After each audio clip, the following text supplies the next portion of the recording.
Hey, what's up, Michigan? Back with another high school boys basketball podcast. This edition of State Champs Michigan's Hangtime, Chalk Talk, is presented by the men and women representing the Basketball Coaches of Association of Michigan, the Basketball Coaches Association of Michigan, otherwise known as BCAM. All right, today I am joined by a man who, back in 2018, had the task of trying to re-energize a basketball program that, quite frankly, had not shared a great deal of success over the previous couple of decades. He was also faced with trying to build back a program that competes in arguably the single toughest division in the state to win, the Catholic League Central Division. Now, the facts will show that significant progress has been made. You only have to look at recent success of the Brother Rice Warriors, who just won the first Catholic League title in 33 years. And I know there's a little bit of an asterisk next to that, Coach, considering what you guys did a few years ago at the end of the pandemic. But officially speaking, and regardless, the Warriors are on the right track, and the head coach, Rick Palmer, is steering the ship. Welcome to the show. Thanks for having me. All right, great. So quite a build-up, though, and I know, Coach, that you are a Birmingham area guy from your younger days and growing up. And in fact, I read a quote that said you were a Country Day lifer. So you yep. you played and coached at Country Day. You graduated from DCD, in fact, just before State Champs became a thing. I think you were class of 2002. Yep. Okay, yes. So we started in the fall of 2002. So Country Day famously winning 5 titles in the 90s with the likes of Chris Webber and Shane Battier. But you were after that era, and the Yellow Jackets didn't really climb on back, to top of the mountain until 2007. But what do you remember the most about your playing days at Country Day? Just playing for Kurt Keener. I learned so much from him then. Probably learned even more the next 5 years. His last 5 years when I was his assistant, right. And just being as fortunate I am to call him, coach and a friend, will be, something I cherish forever. But it was an interesting time, right, at Country Day. So many expectations. You had this run of so many great teams and, unbelievable superstar future NBA players and everything. This was kind of a transition era for the Yellow Jacks. What do you remember about, expectations for your teams, what coach would tell you, and how you guys invariably kind of, just kind of moved back to a lot of what the rest of the teams were playing? Yeah, so we had good teams when I was there. I think we were top 5 in Class B all 4 years I was there. Yeah. My senior year, we were number 1 in Class B going to the tournament. We were 19-1 in the regular season. And the media experts said we got up renaissance in the region.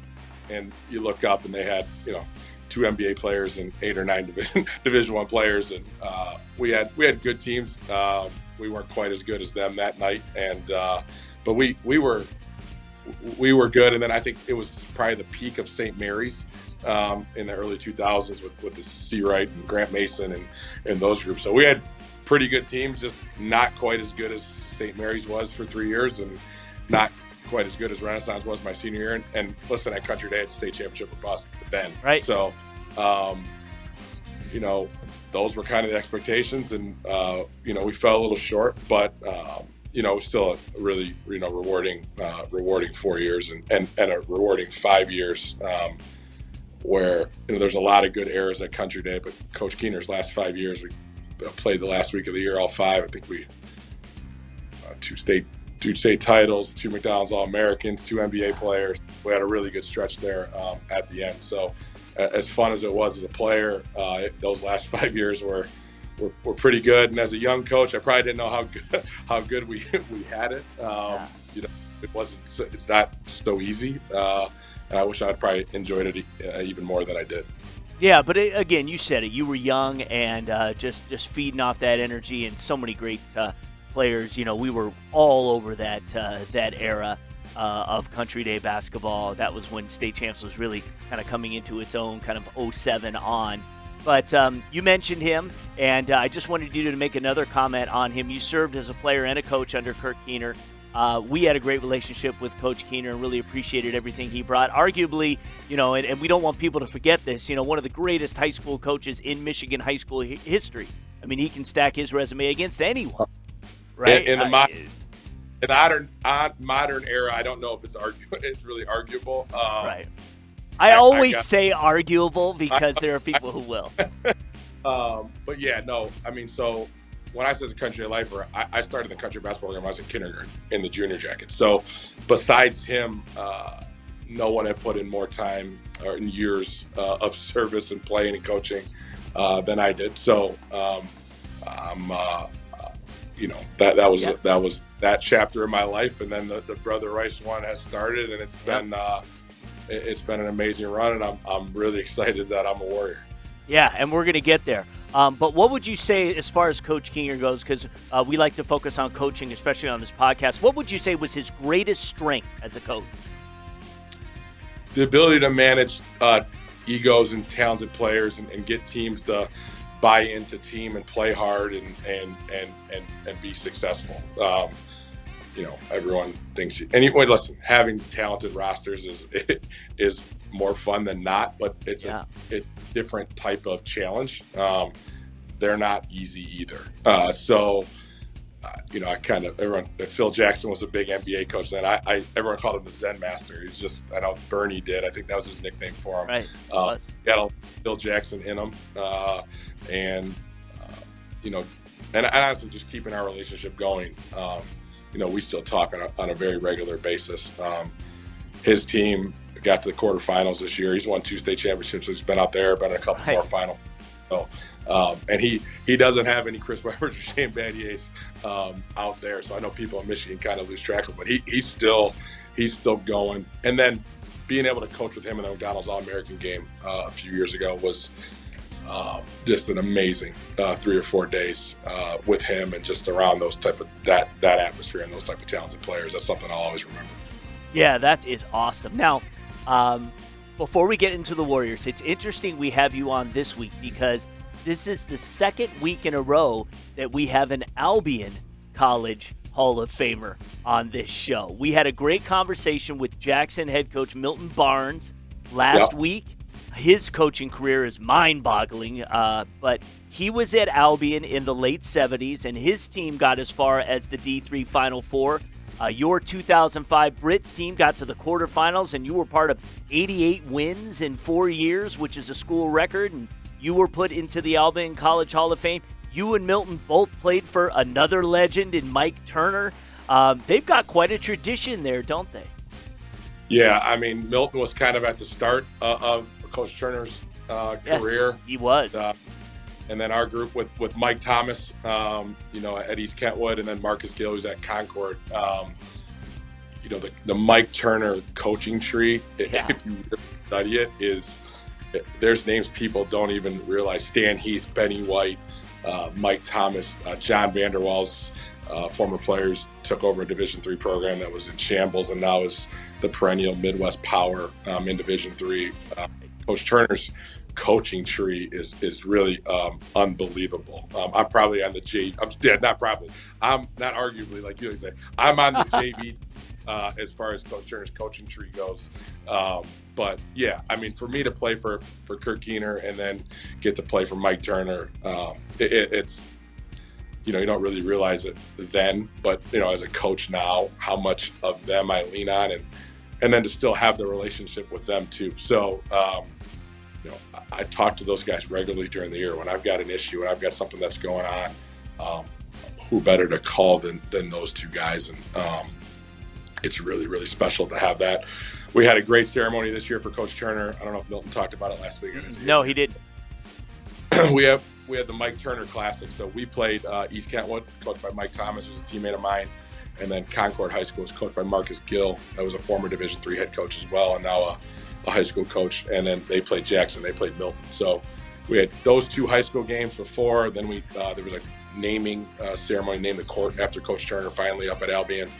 So it's now Mike Turner Court. The Albion College team played, and we had a big ceremony in between the games, and then a dinner, and we had, I think, 12 or 13 of my teammates back, and we had a good time late into that night and into the next morning. I haven't seen 10 or 12 years. So that was, Albion's a really special place, and I'm lucky to have been able to play for Coach Turner. Yeah. Well, I know that you, and we talked about it, you mentioned it, you served as an assistant coach at Country Day and on that staff for several years. You were head coach at the AAU level. How did the Brother Rice job come about, and what made you want to jump at the chance?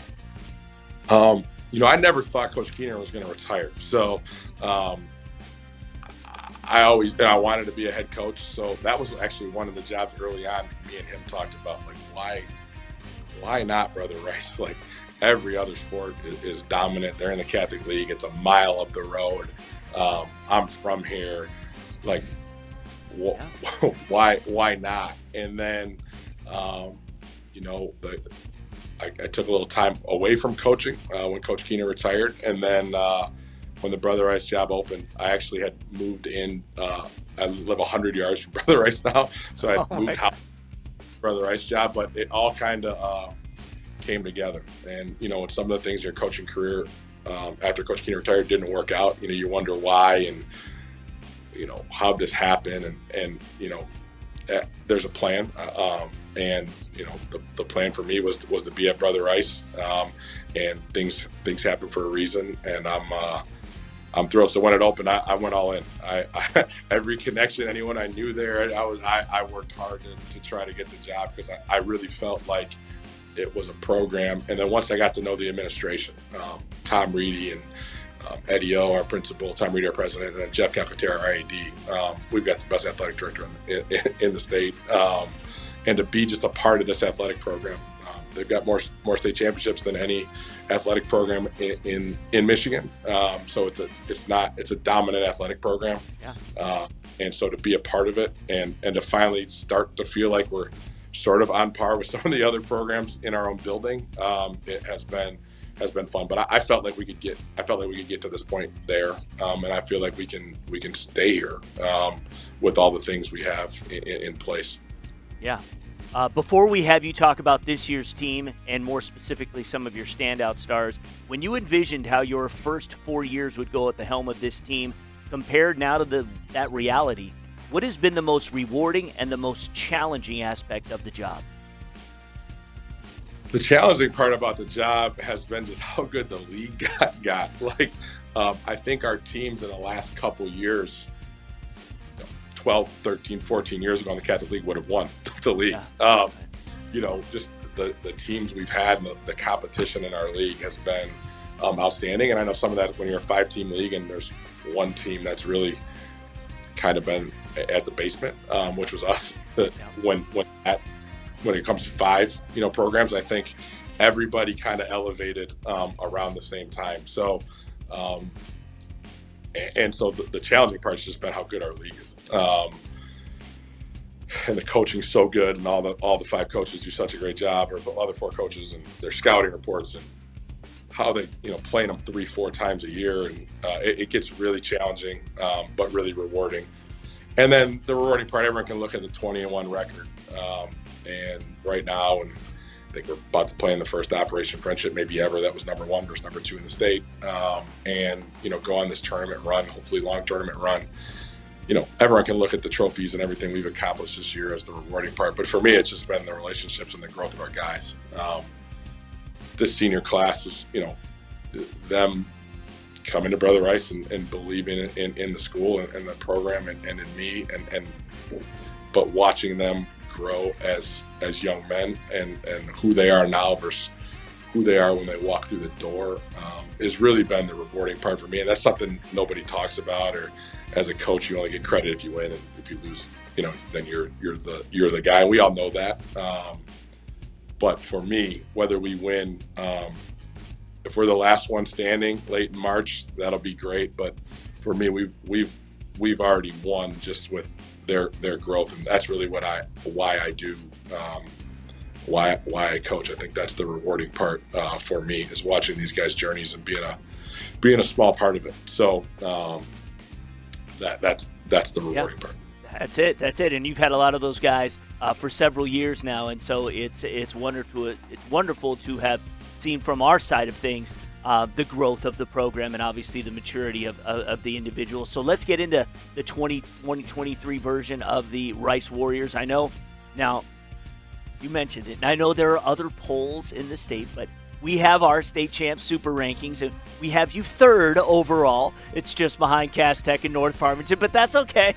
We can argue that on another occasion. If anything, that should be bulletin board material for your boys, because that's neither here nor there. But you guys, bottom line, have put yourself in a legitimate position to make a run in Division I, and it's because you have a very and you have several very special players. Talk about some of your guys. Everybody talks about the big three, and rightfully so, but I think Warren Marshall in our last game had a little something to say that it might be a big four. So we've got three seniors. They're all signed.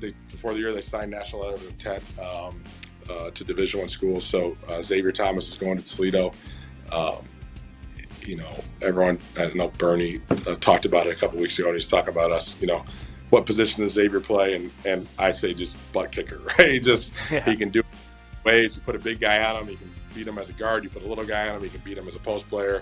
He can handle the ball. He can bring it up against the press. He can finish it against the press. He's zone. He can stretch you out and shoot it. He's a really, really, really tough matchup problem for anyone. Jonathan Blackwell is just a prototypical point guard, new age point guard body. He can score. All our guys have sacrificed a lot. I mean, I think you see his numbers, and he could go to other places if he was by himself. He could be putting up numbers equivalent or higher than all these other kids around here. And all of our guys have sacrificed. There's a reason we're 20-1, and part of that is that they're okay with sacrificing their numbers, and that's been the growth for us. Friday night, Warren had 25, Xavier had 22, and Curtis and Jonathan were very happy in the locker room that we won. That says a lot about all their characters and really their growth, because that hasn't always been that way with even those guys here. So, Jonathan's, like I said, a prototypical high major Division I point guard. He's athletic, he's strong, he can score. He's really turned himself into a point guard. He's become a pass-first guy, which isn't his nature. But I think it's, he's sacrificed a lot doing that here, but I think it's preparing him more for his future. Warren Marshall, we talked about. And then the guys that get no credit, and I'll talk about Curtis last. Yeah. Guys that get no love. Chase Vandemy is his energy, and I think he averages 4 offensive rebounds a game. He just, every loose ball, and he's a perfect fifth starter for us. Where the other guys, Chase doesn't need anything. He doesn't need a touch. He doesn't need, half the time he gets a rebound, he can shoot a layup. He just kicks it back out for a three to one of those other guys.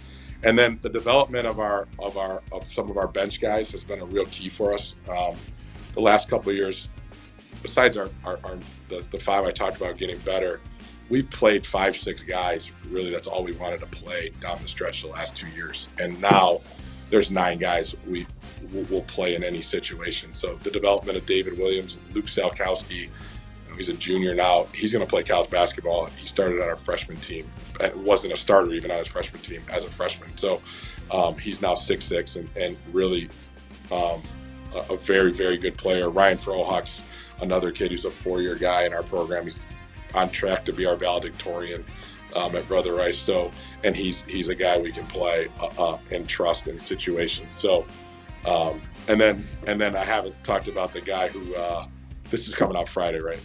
Yes. Okay. Curtis Williams, a Mr. Basketball candidate for a reason. Yeah. He's going to Louisville. He's a big-time scorer, an efficient scorer. So I don't have all the stats in front of me, but I would be shocked if any of the 4 other candidates have taken less shots than Curtis has taken this year. So almost 50% from the field, over 40% from 3, 80-something% from the free throw line. He has to be efficient in how we play because there's so much other talent around him. And so his numbers, again, aren't quite what maybe some of the other Mr. Basketball candidates are. But if he was playing in some of the other Mr. Basketball candidates' systems, his numbers would be take those percentages and add 10 shots a game like most of the other guys get. He's only averaging 11.5 shots a game. all those other guys are taking over 20 shots a game. So for him to have, in their ballpark numbers, plus add what type of defender he is. I mean, you look at the matchups he has to draw, and he sends me a text this morning. Hey, I want to guard Acuff. And so I don't know. I watch these other guys play, and no knock on them, but they're not guarding the other team's best player every night. So he's Trey McKinney twice, Sonny Wilson 3 times, Hutch Ward once, Phoenix Glasner twice, TJ Nadeau 3 times, Acuff, the Hutch Ward. List goes on and on and on of the guys he's the primary matchup on. And yeah, there's been some nights where those guys have had good nights, but they've worked really, really hard to get them. But most nights those guys are under their averages, and he is a willing, want-to defender. And those guys I listed are all come in different shapes and sizes, so he can guard multiple positions. So that's why there's such a high upside for him. That's why the high major coaches were all over him, is he can make shots and he can defend. And at his size, and you can do those things, you can play for anybody. So I wouldn't, I'm sure all the 5 other coaches would say the same thing, 4 other coaches say the same thing, but I wouldn't trade him for anybody. So I'm glad one of our guys is representing us on the ballot. I think any of the 3 of them could, and maybe a couple of them are deserving to be on there. But how would I vote if I had 2 guys on? I don't even know what I would vote for. So but there's one guy that makes it easy for us, and our guys know that we're gonna support Kurt, and we're gonna hope he wins the award. And the first ever Oakland County guy to commit to Louisville. I didn't know that.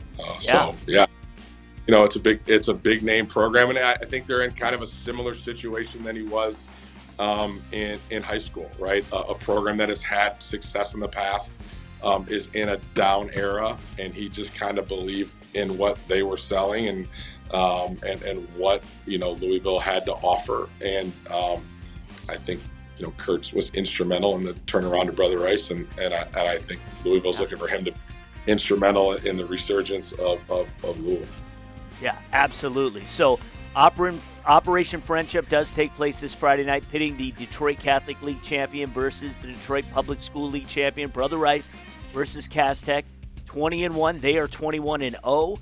Give us a preview of what fans who make their way to Callahan Hall will have in store for them.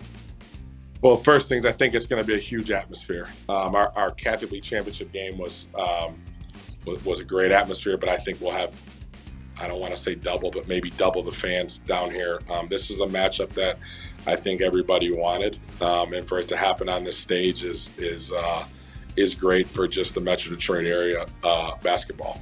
So I'm thrilled that it's happening. I'm thrilled we're a part of it.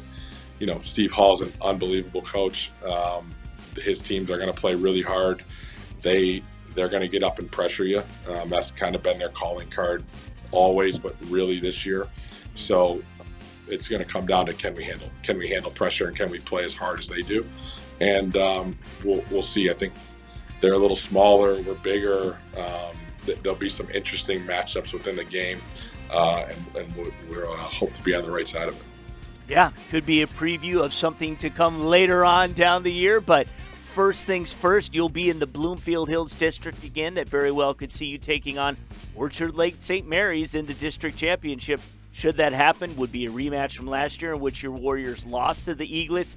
Now, you've beaten them both times this season, but 3 times in a season is a very difficult challenge. Should that come to pass, Sonny Wilson is not going to want to end his high school career in the district, so it just is not going to get any easier, and it just proves the point. Division I is going to be, anyone who gets through it is going to have to run through the gauntlet.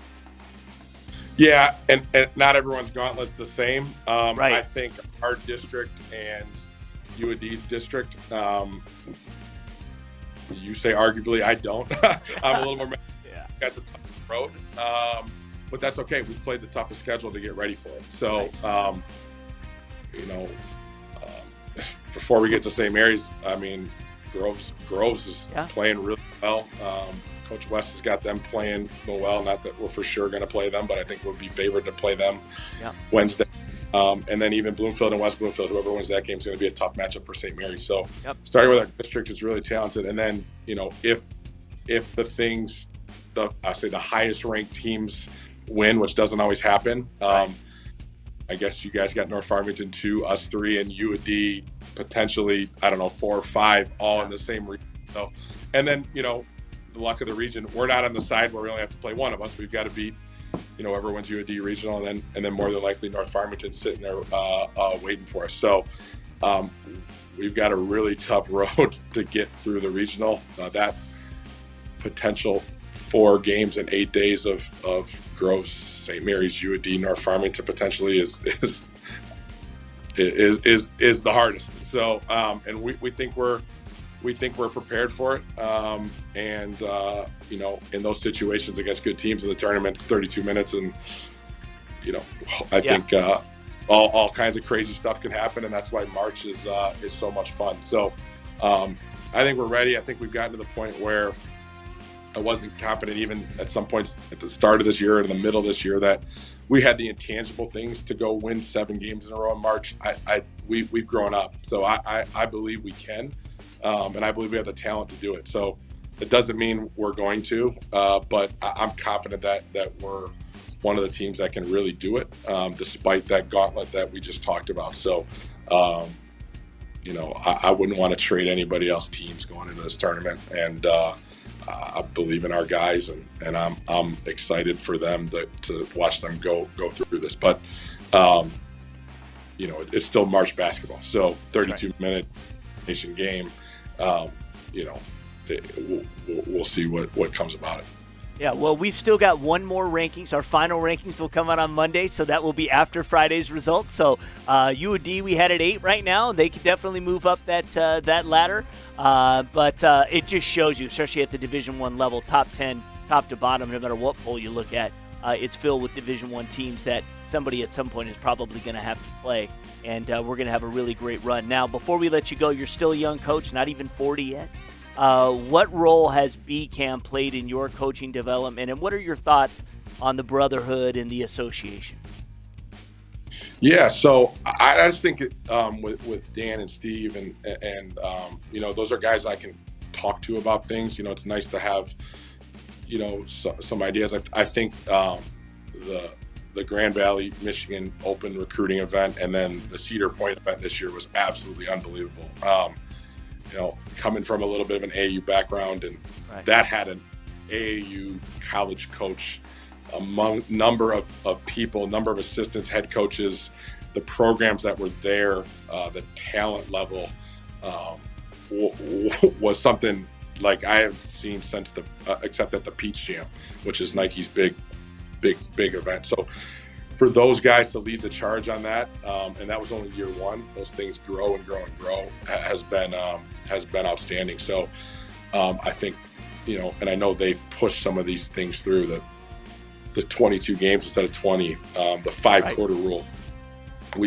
There's been some really, there's still a ways to go, and I think there's things all of us want to see, but I think the progress that's been made along with Mark Ewell sitting in the spot has been, there's really been some changes. I think there's, obviously the shot clock and adjust the 300-mile rule, and there's still some things, people would like to see changed, or some people would like to see changed, and I'm one of them. But I think we got the right guys that are hearing the coaches and then sending that through to the MHSAA to try to get some things, some change. But if you want to be critical of people, and when it's time to be critical, you can. But when there's positives, you got to highlight the direction things are going. I think we're moving in the right direction.